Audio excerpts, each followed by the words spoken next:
আসসালামু আলাইকুম ওয়া রাহমাতুল্লাহ। দশম শ্রেণীর শিক্ষার্থীবৃন্দ, আজকে তোমাদের জন্য ইসলাম শিক্ষা বিষয়ে 3টি পাঠ আলোচনা করব। পাঠ্য বই 149 পৃষ্ঠা পাঠ 12, এরপরে 151 পৃষ্ঠা পাঠ 13 এবং 153 পৃষ্ঠা পাঠ 14। প্রথমে হচ্ছে পাঠ 12, বিষয় হচ্ছে পরিচ্ছন্নতা সম্পর্কে। তোমরা সবাই জানো পরিষ্কার পরিচ্ছন্নতা কতটা গুরুত্বপূর্ণ, কারণ বর্তমানে যে করোনা ভাইরাস ছড়িয়ে পড়েছে তার অন্যতম কারণ হচ্ছে অপরিচ্ছন্ন রোগ জীবাণু ছড়িয়ে পড়া, পরিষ্কার পরিচ্ছন্ন না থাকা এর অন্যতম কারণ। তো সেই জন্য এই বিষয়টা তোমাদের জন্য খুবই গুরুত্বপূর্ণ। তাই পরিষ্কার পরিচ্ছন্নতা বিষয়ে আমরা আজকে জানার চেষ্টা করব।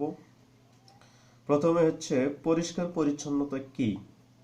পরিষ্কার পরিচ্ছন্নতা বলতে বোঝায় সুন্দর ও পরিপাটি অবস্থা, অর্থাৎ শরীর, মন ও অন্যান্য ব্যবহার্য বস্তু সুন্দর ও পবিত্র রাখা, ময়লা আবর্জনা ও বিশৃঙ্খল অবস্থা থেকে মুক্ত রাখাকে পরিষ্কার পরিচ্ছন্নতা বলা হয়। তাহলে পরিষ্কার পরিচ্ছন্নতা কাকে বলে? শরীর, মন এবং অন্যান্য ব্যবহার্য বস্তু ময়লা আবর্জনা ও বিশৃঙ্খল অবস্থা থেকে মুক্ত রাখা তথা সুন্দর ও পবিত্র রাখা, এটাকে বলা হয় পরিষ্কার পরিচ্ছন্নতা। এছাড়া দুর্নীতিমুক্ত, ভেজালমুক্ত এবং ঝামেলামুক্ত অবস্থাও পরিচ্ছন্নতা নামে পরিচিত। পরিচ্ছন্নতাকে আরবিতে বলা হয় নাজাফাত। পরিচ্ছন্নতাকে আরবিতে কি বলা হয়? আর নাজাফাত। ইসলামী শরীয়তে পরিষ্কার পরিচ্ছন্নতা অর্থে তাহারাত শব্দটি ব্যবহৃত হয়েছে। ইসলামী শরীয়তের পরিভাষায় শরীয়ত নির্দেশিত পদ্ধতিতে দেহ, মন, পোশাক, খাদ্য, বাসস্থান ও পরিবেশ পরিষ্কার ও নির্মল রাখাকে তাহারাত বলা হয়। তাহলে এতক্ষণ আমরা জানলাম পরিষ্কার পরিচ্ছন্নতা বা পবিত্রতা কি। এবার আমরা জানবো পরিষ্কার পরিচ্ছন্নতা বা এর গুরুত্ব কি। আমাদের প্রিয় নবী সাল্লাল্লাহু আলাইহি ওয়াসাল্লাম বলেছেন, আত-তুহুরু শাতরুল ঈমান, পবিত্রতা হচ্ছে ঈমানের অর্ধেক। অর্থাৎ যে কোনো আমল, যে কোনো ইবাদত কবুলের জন্য পরিষ্কার পরিচ্ছন্নতা, পাক পবিত্রতা প্রয়োজন। অন্য হাদিসে মহানবী সাল্লাল্লাহু আলাইহি ওয়াসাল্লাম বলেছেন, ইন্নাল্লাহা তাইয়্যিবুন লা ইয়াকবালু ইল্লা তাইয়্যিবা, আল্লাহ তাআলা পবিত্র, তিনি পবিত্র ব্যতীত কোনো কিছু কবুল করেন না। কাজেই ইবাদত কবুল হওয়ার জন্য পাক পবিত্র থাকা শর্ত। যেমন আমরা জানি, যদি আমরা নামাজ পড়তে চাই তাহলে কি করতে হবে? ওযু করতে হবে এবং প্রয়োজনে গোসল করতে হবে। এছাড়া কি যতই নামাজ পড়ো তাহলে নামাজ কবুল হবে না। একইভাবে কোরআন মাজিদ স্পর্শ করে তেলাওয়াত করার জন্য আমাদের পাক পবিত্র থাকতে হবে। কারণ আল্লাহ রাব্বুল আলামিন বলেছেন, লা ইয়ামাসসাহু ইল্লাল মুতাহহারুন। আর এটা অর্থাৎ এই কোরআন মাজিদ পবিত্র ব্যক্তিগণ ব্যতীত কেউ স্পর্শ করবে না। তাহলে বোঝা যাচ্ছে যে নামাজ পড়া, কোরআন তেলাওয়াত, এরপরে কাবা ঘর তাওয়াফ করা বা এই ধরনের যেগুলো ইবাদত বন্দেগী রয়েছে সেগুলোর জন্য কি পাক পবিত্র থাকা খুবই গুরুত্বপূর্ণ। আল্লাহ রাব্বুল আলামিন পবিত্র কোরআনে বলেছেন, ইন্নাল্লাহা ইউহিব্বুত তাওয়াবিন ওয়া ইউহিব্বুল মুতাতাহহিরিন, নিশ্চয়ই আল্লাহ রাব্বুল আলামিন পছন্দ করেন যারা তওবা করে এবং যারা পবিত্র থাকে। তাহলে পরিষ্কার পরিচ্ছন্ন থাকলে তাকে কে ভালোবাসেন? আল্লাহ রাব্বুল আলামিন ভালোবাসেন। আমাদের প্রিয় নবী সাল্লাল্লাহু আলাইহি ওয়াসাল্লাম নিজেও সবসময় পরিষ্কার পরিচ্ছন্ন থাকতেন, পাক পবিত্র থাকার চেষ্টা করতেন। তো আমরাও চেষ্টা করব যাতে আমরা পরিষ্কার পরিচ্ছন্ন, সুন্দর, পরিপাটি থাকতে পারি। এতে আমরা বিভিন্ন রোগ ব্যাধি থেকে বেঁচে থাকতে পারবো, তাই না? তো আমরা দেখি আমাদের প্রথমে দৈহিক পরিচ্ছন্নতা সম্পর্কে, কিভাবে আমরা পরিষ্কার পরিচ্ছন্নতা অর্জন করব। দেহ পরিষ্কার করতে গেলে আমাদের দেহের বিভিন্ন অঙ্গ প্রত্যঙ্গ রয়েছে, যেমন হাত, পা, মুখ, দাঁত, চোখ, এগুলো কি করতে হবে? পরিষ্কার পরিচ্ছন্ন রাখতে, অর্থাৎ গোটা শরীরে আমাদের পরিষ্কার পরিচ্ছন্ন রাখতে হবে। এই জন্য ইসলামে আমাদের কি ওযু গোসলের বিধান দেওয়া হয়েছে, তাই না? গোসলের মাধ্যমে আমাদের সমস্ত শরীর পরিষ্কার পরিচ্ছন্ন হয়ে যায়, দুর্গন্ধ দূর হয়, রোগ জীবাণু থেকে আমরা বেঁচে থাকতে পারি। এরপরে দৈনিক আমরা 5 ওয়াক্ত নামাজ পড়ি, তো নামাজের আগে কি করতে হবে? ওযু করতে হবে। এবং দেখো, ওযুতে সেই অঙ্গগুলোই ধৌত করা লাগে যেগুলো আমরা সাধারণত খোলা রাখি। যেমন হাত কনুই থেকে এই অংশটুকু আমাদের কাজের তাগিদে আমরা এটা খোলা রাখি, পায়ের গিরা থেকে নিচের অংশ, মুখমণ্ডল।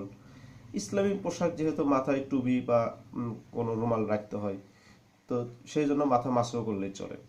তো এগুলো আমরা যদি দৈনিক 5 বার যদি সুন্দরভাবে ধৌত করি, তাহলে কি আমরা এগুলোর মাধ্যমে আমাদের শরীরের ভেতরে, নাকের নিঃশ্বাসের মাধ্যমে, মুখের মাধ্যমে, এগুলোর মাধ্যমে যে শরীরে কোনো রোগ জীবাণু প্রবেশ না করে, আমরা যদি 5 বার এগুলো ধৌত করি, তাহলে কি আমরা এগুলো পরিষ্কার পরিচ্ছন্ন রাখতে পারবো, বিভিন্ন রোগ ব্যাধি থেকে বেঁচে থাকতে পারবো। এরপরে আমাদের হাতের নখ, পায়ের নখ যদি বড় হয়, প্রতি সপ্তাহে অন্তত একবার কাটা ভালো। এরপরে আমাদের হাতের ভেতরে অনেকের ময়লা জমে নখের ভেতরে, এগুলো আমাদের কি করতে হবে? পরিষ্কার পরিচ্ছন্ন করতে হবে। এরপর মেচক করা একটা গুরুত্বপূর্ণ বিষয়। আমাদের প্রিয় নবী সাল্লাল্লাহু আলাইহি ওয়াসাল্লাম বলেছেন, আমার উম্মতের কষ্টের কারণ না হলে আমি তাদেরকে প্রত্যেক সালাতের অর্থাৎ অজুর আগে মেচক করার জন্য আদেশ দিতাম। তাহলে বোঝা যাচ্ছে যে আল্লাহ রাসূল সাল্লাল্লাহু আলাইহি ওয়াসাল্লাম আমাদের কি পরিষ্কার পরিচ্ছন্নতার উপর কতটা গুরুত্ব দিয়েছেন, তাই না? যারা পরিষ্কার পরিচ্ছন্ন থাকে না, বিশেষ করে অনেকে আছে দাঁড়িয়ে পেশাব করে বা পেশাব করার পরে পাক পবিত্র হয় না, ঢিলা কলু ব্যবহার করে না, এরা যখন মারা যাবে এদের কবরে সবচেয়ে বেশি আযাব হবে। মহানবী সাল্লাল্লাহু আলাইহি ওয়াসাল্লাম বলেছেন, নিশ্চয়ই প্রস্রাবই বেশিরভাগ কবরের আযাবের কারণ হয়ে থাকে। অন্য হাদিসে তিনি বলেছেন, তোমরা প্রস্রাবের ছিটাফোঁটা থেকে বেঁচে থাকো, কারণ কবরের বেশিরভাগ আযাব প্রস্রাবের ছিটাফোঁটা থেকে বেঁচে না থাকার কারণেই হবে। তাহলে বোঝা যাচ্ছে যে কি আমাদের দেহ পরিষ্কার পরিচ্ছন্ন, এতে আমাদের নিজেদেরও উপকার, আমরা সুস্থ সবল থাকবো, আমরা বিভিন্ন রোগ ব্যাধি থেকে বেঁচে থাকতে পারবো, তারপরে এর মাধ্যমে আমাদের ইবাদত বন্দেগী আল্লাহ দরবারে কবুল হবে, তাই না? তাহলে এগুলো আমাদের জন্য কত গুরুত্বপূর্ণ। এরপরে আমাদের পোশাক পরিচ্ছদ। আমাদের পোশাক, অনেকে আছে যে বাইরে খেলাধুলা করে এসে ওই পোশাকে বসে থাকে, পোশাকে তিলা পরে, ময়লা আবর্জনা, দেখতে খারাপ দেখে, দুর্গন্ধ ছড়ায়, বন্ধু বান্ধব তার থেকে দূরে সরে যায়, তাই না? তো সেজন্য কি করতে হবে? পোশাক পরিচ্ছদ আমাদেরকে পরিষ্কার পরিচ্ছন্ন রাখতে হবে। তোমার যদি সামর্থ্য না থাকে দামি পোশাক পরার, তাহলে কম দামি পোশাক ব্যবহার করতে, কিন্তু পোশাকটা যেন কি হয়? পরিষ্কার পরিচ্ছন্ন হয়। আল্লাহ রাব্বুল আলামিন বলেছেন, ওয়াসিয়াবাকা ফাতাহহির, আপনার পরিচ্ছদ পবিত্র রাখুন, অর্থাৎ তোমার পোশাক পরিচ্ছদ কি করো? পরিষ্কার পরিচ্ছন্ন রাখো। তোমরা জানো যে নামাজের যে 7টি শর্ত রয়েছে, তার মধ্যে অন্যতম শর্ত কি? শরীর পাক এবং পোশাক পাক হতে হবে। আর একটা শর্ত কি রয়েছে? নামাজের জায়গা পাক। তার মানে আমাদের এই পরিবেশটাও কি করতে হবে? পরিষ্কার পরিচ্ছন্ন রাখতে হবে। আমরা যেখানে নামাজ পড়ি বা আমাদের ঘর বাড়ি, বাড়ির আশেপাশে, স্কুল, মাদ্রাসা, দোকানপাট, রাস্তাঘাট, এগুলো সবই পরিবেশের অন্তর্ভুক্ত।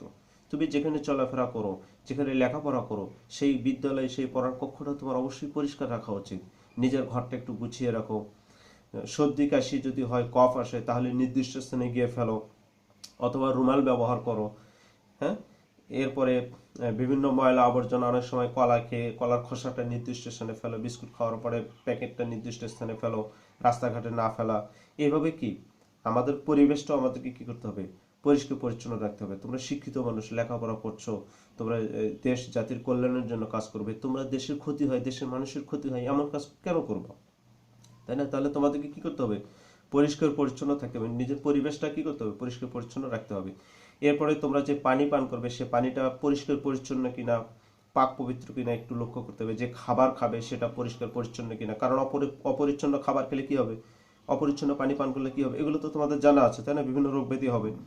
তো সেই জন্য তোমাদেরকে এগুলো পরিষ্কার পরিচ্ছন্ন, পাক পবিত্র, বিশুদ্ধ হতে হবে। তো এইভাবে আমরা আমাদের দেহ, পোশাক এবং আমাদের চারপাশের পরিবেশ, আমাদের বাড়ি ঘর, আমাদের দেশটিকে আমরা সুন্দরভাবে পরিষ্কার পরিচ্ছন্ন, স্বচ্ছ রাখার চেষ্টা করব। তাহলে আমরা বিভিন্ন রোগ ব্যাধি থেকে বেঁচে থাকতে পারবো। এই হচ্ছে পরিচ্ছন্নতা বিষয়ের কথা। এবার আমরা যাব পাঠ 13-তে, মিতব্যয়িতা সম্পর্কে। মিতব্যয়িতা হচ্ছে পরিমিতি ব্যয়, অর্থাৎ প্রয়োজন অনুপাতে খরচ করা। ইসলাম একটা মধ্যপন্থী ধর্ম, তাই না? কত সুন্দর জীবন ব্যবস্থা ইসলাম আমাদেরকে দান করেছে। একদিকে নির্দেশ দিয়েছে তোমরা অপচয় করো না, অযথা খরচ করো না, আবার অন্যদিকে বলছে কি? কৃপণতাও করো না, তোমরা সম্পদ আটকিয়ে রেখো না। তাহলে এই কৃপণতাও করা যাবে না এবং অপচয় করা যাবে না। তাহলে কি করতে হবে? প্রয়োজন অনুপাতে খরচ করতে হবে। এইটাই হচ্ছে মিতব্যয়িতা। প্রয়োজন অনুপাতে। তোমার বই কেনার প্রয়োজন, ঠিক আছে কেনো, খাতা কলম কেনার প্রয়োজন কেনো, কিন্তু তুমি যদি খাতা কলম কেনার কথা বলে তোমার বাবার কাছ থেকে টাকা নাও আর নিয়ে যদি তুমি সেটা দিয়ে পটকা কেনো, তাহলে সেটা কি হবে? অপচয় হবে, তাই না? এইরকম কখনোই কোনো বিষয়ে অযথা খরচ করা যাবে না, কারণ আজকে অযথা খরচ করে কালকে হয়তো তোমার হাতে টাকা নাও থাকতে পারে, প্রয়োজনের সময় তখন তুমি কিন্তু অর্থ খুঁজে পাবা না। তো সেই জন্য মিতব্যয়িতা, আমাদেরকে মিতব্যয়ী হতে হবে, অর্থাৎ প্রয়োজন অনুসারে খরচ করা, পরিমিতি ব্যয় করা, কথাবার্তা, কাজে কর্মে, আচার আচরণে, মাল সম্পদ ব্যবহারের ক্ষেত্রে আমাদেরকে কি প্রয়োজন অনুসারে ব্যয় করা, এটাকে বলা হয় মিতব্যয়িতা। মিতব্যয়িতার গুরুত্ব, আল্লাহ রাসূল সাল্লাল্লাহু আলাইহি ওয়াসাল্লাম এই মিতব্যয়িতার গুরুত্ব সম্পর্কে বলেছেন, মিন ফিকহির রাজুলি রিফকুহু ফি মাঈশাতিহি, ব্যয় করার ক্ষেত্রে মধ্যপন্থা অবলম্বন করা ব্যক্তির বুদ্ধিমত্তার লক্ষণ। তার মানে কোনো মানুষ কতটা চতুর, কতটা বুদ্ধিমান সেটা বোঝা যাবে সে কি রকম খরচ করে। যদি কেউ কৃপণতা করে সেও বোকা, যদি কেউ অপচয় করে সেও বোকা। অন্য হাদিসে রাসূলুল্লাহ সাল্লাল্লাহু আলাইহি ওয়াসাল্লাম বলেছেন, হে আদম সন্তান, তুমি যদি তোমার প্রয়োজনের অতিরিক্ত সম্পদ সৎ কাজে খরচ করো তবে তোমার জন্য কল্যাণ হবে, আর যদি তা আটকে রাখো অর্থাৎ কৃপণতা করো তাহলে তোমার জন্য অকল্যাণ হবে। তবে তোমার প্রয়োজন পরিমাণ সম্পদ রেখে দিলে তোমাকে তিরস্কার করা হবে না। তার মানে একদিকে খরচ করার নির্দেশ দেওয়া হচ্ছে, আবার অন্যদিকে বলা হচ্ছে প্রয়োজন অনুপাতে রেখে দাও। তার মানে খরচ করো প্রয়োজন অনুপাতে, অপচয় করো না। আল্লাহ তাআলা তার একনিষ্ঠ বান্দাদের পরিচয় দিয়ে পবিত্র কোরআনে বলেছেন, ওয়াল্লাযীনা ইযা আনফাকু লাম ইউসরিফু ওয়া লাম ইয়াকতুরু ওয়া কানা বাইনা যালিকা কাওয়ামা। আর যখন তারা ব্যয় করে তারা অপচয় করে না এবং কার্পণ্যও করে না, বরং তারা এত দুভয়ের মধ্যপন্থা অবলম্বন করে। অর্থাৎ আল্লাহর যারা প্রিয় বান্দা, একনিষ্ঠ মুমিন বান্দা, তারা কি করে না? অপচয় করে না, আবার কৃপণতাও করে না।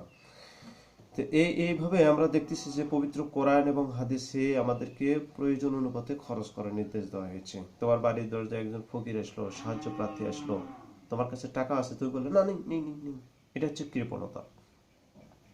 আবার তোমার বার্থডে বা ভ্যালেন্টাইন ডে, বিভিন্ন ধরনের 31 বিভিন্ন দিবস উপলক্ষে তুমি কি করো? বাড়িতে আলোকসজ্জা করো। বিবাহ শাদীতে দেখা যায় যে অনেকে আলোকসজ্জা করে, নাচ গান হই হুল্লোড় আলোচনা আয়োজন করে, কমিউনিটি সেন্টার ভাড়া করে বিভিন্ন ধরনের উৎসব। অযথা খরচ, কত খাদ্য নষ্ট হয়ে যায়, যেখানে গরিব লোকেরা খাবার পায় না প্রয়োজন অনুপাতে, সেখানে ধনী লোকেরা অনেক অর্থ নষ্ট করে ফেলে। এভাবে তারা কি করে? অপচয় করে, তাই না? ইসলাম এই দুইটা অবস্থারই নিন্দা করে দিয়েছে। যদি কেউ সাহায্য চাইতে আসে তাকে সাহায্য করতে হবে, তোমার প্রয়োজন থাকলে তুমি খরচ করবে, কিন্তু অপচয় করবে না। তো সেই জন্য তোমরা চেষ্টা করবে সব ধরনের অপচয় থেকে দূরে থাকার জন্য, কৃপণতাও বর্জন করার জন্য। এই মাঝামাঝি তোমাদের যখন যেটুকু প্রয়োজন সেটা তোমরা কিনবে, সেটা তোমার প্রয়োজনে খরচ করবে। শুধু অর্থের ক্ষেত্রেই যে মিতব্যয়িতা আছে তা কিন্তু নয়, তোমার কথাবার্তার ক্ষেত্রেও কিন্তু মিতব্যয়িতা রয়েছে। অনেকে আছে অপ্রয়োজনীয় কথা বলে, অযথা হাসি ঠাট্টা করে, গল্প করে সময় নষ্ট করে। এই সময়টা, এটাও একটা কিন্তু মিতব্যয়িতা হবে। আবার কেউ কেউ আছে প্রয়োজনের তাগিদেও কথা বলে না। ক্লাসে স্যার পড়াচ্ছেন, কি পড়ালেন বুঝতে পারেন না, প্রশ্নও করে না, মনে করে কথা বললে যদি কিছু হয়। এইটা মনে করা যাবে না। তোমার প্রয়োজনে তুমি কথা বলবে, প্রশ্ন করবে, স্যারের কাছে জানতে চাইবে, বাবা মার কাছে জানতে চাইবে। আবার অযথাও কথা বলা যাবে না। তো এই দুটো অবস্থার মধ্যে মিতব্যয়িতা। এরপর হচ্ছে পাঠ 14, আত্মশুদ্ধি। তো অর্থ হচ্ছে নিজ, আত্ম শব্দের অর্থ হচ্ছে নিজ, শুদ্ধি মানে সংশোধন। তাহলে আত্মশুদ্ধি বলতে কি বোঝানো হচ্ছে? নিজের সংশোধন। গুড। তাহলে আত্মশুদ্ধি বলতে নিজের সংশোধন, নিজেকে সংশোধন করা, পরিশুদ্ধ করা, খাঁটি করা। ইসলামী পরিভাষায় সর্বপ্রকার অনৈসলামিক কথা ও কাজ থেকে নিজ অন্তরকে মুক্ত ও নির্মল রাখাকে আত্মশুদ্ধি বলে। আরবি পরিভাষায় আত্মশুদ্ধি বলা হয় তাজকিয়াতুন নাফস। তাজকিয়া মানে হচ্ছে শুদ্ধি, আর নাফস মানে হচ্ছে নিজ। একে সংক্ষেপে কি বলা হয়? তাজকিয়া, সংক্ষেপে তাজকিয়া বলা হয়। অর্থাৎ সব ধরনের পাপ পঙ্কিলতা অনৈতিক কর্মকাণ্ড থেকে মুক্ত থাকাই হচ্ছে তাজকিয়া। তো তাহলে আমরা বুঝলাম যে তাজকিয়া বা আত্মশুদ্ধি কি, অর্থাৎ নিজেকে সংশোধন করা। এটা আমরা সবাই চাই, তাই না? আত্মশুদ্ধির প্রয়োজনীয়তা কেন আমাদেরকে নিজেদেরকে সংশোধন করতে হবে? একটা কথাই আছে যে আপ ভালো তো জগৎ ভালো, তাই না? নিজে যদি তুমি ভালো হও তাহলে গোটা জগৎই তোমার কাছে ভালো। নিজে যদি খারাপ হও তাহলে সবাই তোমার কাছে খারাপ। তো সেজন্য আগে কি করতে হবে? নিজেকে সংশোধন করতে হবে। তো আমাদের যে এর আগে আমরা জানলাম যে আমাদের দৈহিক পোশাক পরিচ্ছদ এগুলো পরিশুদ্ধ করতে হবে, পরিচ্ছন্ন করতে হবে। তো এখানে এর পাশাপাশি আমরা কি শুধু এই হাত পা এগুলোর সমন্বয়ে কি একটা মানুষ? না, এগুলোর একটা পরিচালক রয়েছে, ডাইরেক্টর রয়েছে, সেটা হচ্ছে আমাদের কল্প, আমাদের অন্তঃকরণ। একটি হাদিসে মহানবী সাল্লাল্লাহু আলাইহি ওয়াসাল্লাম বলেছেন, আলা ইন্না ফিল জাসাদি মুদগাতান, জেনে রেখো নিশ্চয়ই শরীরের মধ্যে একটা গোশতপিণ্ড রয়েছে। ইজা সলুহাত সলুহাল জাসাদা কুল্লুহু, যখন এটা সংশোধিত হয় তখন গোটা শরীরই সংশোধিত হয়। ওয়াইজাল ফাসাদাত ফাসাদাল জাসাদা কুল্লুহু, আর যখন এটা কলুষিত হয় তখন গোটা শরীর কি হয়ে যায়? কলুষিত হয়ে যায়। আলা ওয়াহিয়াল কল্ব, জেনে রেখো এটা হচ্ছে কল্ব, অন্তর, মন। নিজের মনকে পবিত্র করতে হবে। যে স্যার মন আবার পবিত্র করা কি জিনিস? আমরা যখন কারোর সাথে হিংসা করি সেটা কি দিয়ে করি? আমাদের অন্তরে মনে মনে আমরা কি করি? যে ওর ধ্বংস হয়, ও যেন পরীক্ষায় ভালো রেজাল্ট করতে না পারে, আমি যেন ভালো করি, এইভাবে আমরা কামনা করি। যে আমার বাড়ির সামনে অমুক 10 তলা বিল্ডিং করতেছে, আল্লাহর বিল্ডিংটা ধ্বংস করে দাও। এই যে তুমি অন্যের অনিষ্ট কামনা করতেছো, এটাই হচ্ছে তোমার মন কলুষিত হয়। এরপরে তুমি মনে করতেছো আমি ক্লাসে তো পড়া ভালোই পারি, আমি সব ছাত্রের চেয়ে ভালো, আমার চেয়ে ভালো কেউ নেই, এই যে নিজে নিজে অহংকার করতেছো, এটা তোমার কি হলো? অন্তর কলুষিত হয়ে গেল। তো এগুলো কি অন্তরের মধ্যে রাখা যাবে? যাবে না। কারণ এগুলো যার মধ্যে অহংকার রয়েছে, যার মধ্যে হিংসা বিদ্বেষ রয়েছে, এগুলো এই ধরনের লোকদেরকে আল্লাহ তাআলা কি করেন না? পছন্দ করেন না। তাই এগুলো থেকে মনকে পবিত্র করতে হবে, পরিশুদ্ধ করতে হবে। তাহলে বোঝা যাচ্ছে যে আত্মশুদ্ধি করা খুবই প্রয়োজন। আমাদের সমাজে যারা খারাপ কাজ করে, চোর, ডাকাত, সন্ত্রাস, ছিনতাইকারী, এরা প্রকৃতপক্ষে এদের অন্তরগুলো কি হয়ে গেছে? কলুষিত হয়ে গেছে। যার কারণে এরা ভালো মন্দ, ন্যায় অন্যায় পার্থক্য বুঝতে পারে না, ফলে এরা বিভিন্ন খারাপ কাজ করে থাকে। এদের অন্তরগুলো যদি পরিশুদ্ধ করা যায়, এদেরকে যদি বোঝানো যায় যে এগুলো খারাপ কাজ, এর কারণে পরকালে শাস্তি পেতে হবে, এদের মনটাকে যদি পরিবর্তন করা যায়, আল্লাহমুখী করা যায়, তাহলে এরা কি করবে? এই ধরনের খারাপ কাজ থেকে বিরত থাকবে। তার মানে আত্মশুদ্ধির মাধ্যমে একটা খারাপ মানুষের কি হয়ে যেতে পারে? ভালো মানুষে পরিণত হতে পারে। তাই অবশ্যই আমাদেরকে কি করতে হবে? আত্মশুদ্ধি অর্জন করতে হবে। তো কোরআন এবং হাদিসে আত্মশুদ্ধি সম্পর্কে কি বলা হয়েছে? আত্মশুদ্ধির গুরুত্ব সম্পর্কে আল্লাহ রাব্বুল আলামিন বলেছেন, قد أفلح من زكاها وقد خاب من دساها, নিশ্চয়ই যে ব্যক্তি আত্মাকে পুত পবিত্র রাখবে সে সফল কাম হবে, আর সে ব্যক্তি ব্যর্থ হবে যে নিজেকে কলুষিত করবে। অর্থাৎ যে নিজেকে পরিশুদ্ধ করবে, নিজেকে সংশোধন করবে, নিজের ভুল স্বীকার করে অনুতপ্ত হয়ে ভালো পথে ফিরে আসবে, সে কি হবে? সফল কাম হবে। আর যে ফিরে আসবে না, খারাপ পথে চলবে, অন্যায় কাজ করবে, পাপের পথে ধাবিত হবে, সে কি হবে? ব্যর্থ হবে। আখিরাতে সে ব্যর্থ হবে। দুনিয়াতে যতই মনে হোক যে সে তো খারাপ কাজ করে, অন্যায় করে, পরীক্ষায় নকল করে সে তো অনেক ভালো রেজাল্ট করেছে, কিন্তু আসলে আখিরাতে এগুলো তার কোনো কাজে আসবে না।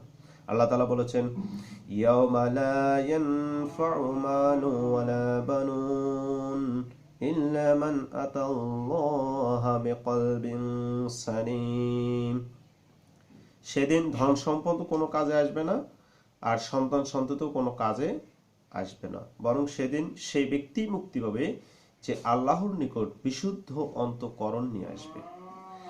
তাহলে বোঝা যাচ্ছে যে আমাদের তো দুনিয়ার সফলতাই প্রকৃত সফলতা নয়, দুনিয়ার সফলতাও প্রয়োজন আছে। রব্বানা আতিনা ফিদ দুনিয়া হাসানাতাও ওয়া ফিল আখিরাতি হাসানাতাও ওয়া কিনা আযাবান্নার, আল্লাহ আমাদেরকে দুনিয়াও কল্যাণ দাও, আখিরাতেও কল্যাণ দাও, আমাদেরকে জাহান্নামের আগুন থেকে বাঁচাও। দুনিয়ার কল্যাণও অবশ্যই প্রয়োজন আছে, দুনিয়াতে ভালোভাবে প্রতিষ্ঠিত হতে হবে, আদর্শ মানুষ হতে হবে, দেশ জাতির কল্যাণে কাজ করতে হবে, এগুলো অবশ্যই দরকার আছে। কিন্তু প্রকৃত সফলতা হচ্ছে আখিরাতের সফলতা। দুনিয়ার সফলতা এটা ক্ষণস্থায়ী, তাই না? তো সেই জন্য আমাদেরকে দুনিয়ার সফলতার পাশাপাশি মাথায় রাখতে হবে যাতে আমরা আখিরাতেও সফল কাম হতে পারি। তাই আমাদেরকে অবশ্যই আত্মশুদ্ধি করতে হবে। এখন কথা হচ্ছে আমরা কিভাবে আত্মশুদ্ধি লাভ করতে পারি। অন্তরকে তো ধরা যায় না, ছোঁয়া যায় না, এটাকে পরিশুদ্ধ করার উপায় কি? তো এই অন্তরটা কিভাবে পরিশুদ্ধ করতে হবে এটা সবচেয়ে ভালো জানেন কি? আল্লাহ রাব্বুল আলামিন। কারণ তিনি এটা সৃষ্টি করেছেন। এটার গতি প্রকৃতি, এটার কাজ কি, এটা কি করে, কি করতে ভালোবাসে, কিভাবে এটাকে ভালো রাখা যায়, এটা সম্পর্কে আল্লাহ তাআলাই ভালো জানেন। তো এইটা কেন কলুষিত হয় আগে সেটা জানতে হবে। আল্লাহ তাআলা বলেছেন, কাল্লা বাল রানা আলা কুলুবিহিম মা কানু ইয়াকসিবুন। কখনোই নয়, বরং তাদের কৃতকর্মে তাদের অন্তরে কি মরিচা ধরিয়েছে। তার মানে খারাপ কাজের কারণে মানুষের অন্তর কলুষিত হয়। তাহলে অন্তরকে যদি পরিশুদ্ধ করতে চাই তাহলে আমাদেরকে কি করতে হবে? আগে খারাপ কাজ বাদ দিতে হবে। তুমি একটা গ্লাসে পরিষ্কার পানি রাখবে, কিন্তু রাখতে গিয়ে দেখলে গ্লাসের মধ্যে অনেক বালু, অনেক ময়লা নোংরা। তখন কি ওই বালুর মধ্যে যদি তুমি, ওই ময়লার মধ্যে যদি তুমি পরিষ্কার পানি রাখো, পানিটা কি পরিষ্কার হবে? হবে না। কি করতে হবে? আগে গ্লাসটা ধুয়ে পরিষ্কার করে নিতে হবে, তারপরে ওখানে তোমাকে পরিষ্কার পানি ঢালতে হবে। ঠিক অন্তরটাও এরকম স্বচ্ছ কাচের মতো। আগে এটাকে সমস্ত রকমের পাপ পঙ্কিলতা গুনাহের কাছ থেকে পবিত্র করতে হবে, মুক্ত করতে হবে। তারপরে ভালো কাজের চর্চা করতে হবে, নামাজ পড়তে হবে, রোজা করতে হবে, কোরআন তেলাওয়াত করতে হবে, আল্লাহর জিকির করতে হবে, তাসবিহ তাহলিল পাঠ করতে হবে, আল্লাহ তাআলার আদেশ নিষেধ মেনে চলতে হবে, মহানবী সাল্লাল্লাহু আলাইহি ওয়াসাল্লামের তরিকা অনুসরণে চলতে হবে। তাহলেই অন্তরটা পরিশুদ্ধ হবে। মহানবী সাল্লাল্লাহু আলাইহি ওয়াসাল্লাম বলেছেন, প্রত্যেক বস্তুরই পরিশোধক যন্ত্র রয়েছে, আর অন্তর পরিষ্কারের যন্ত্র হলো আল্লাহর জিকির।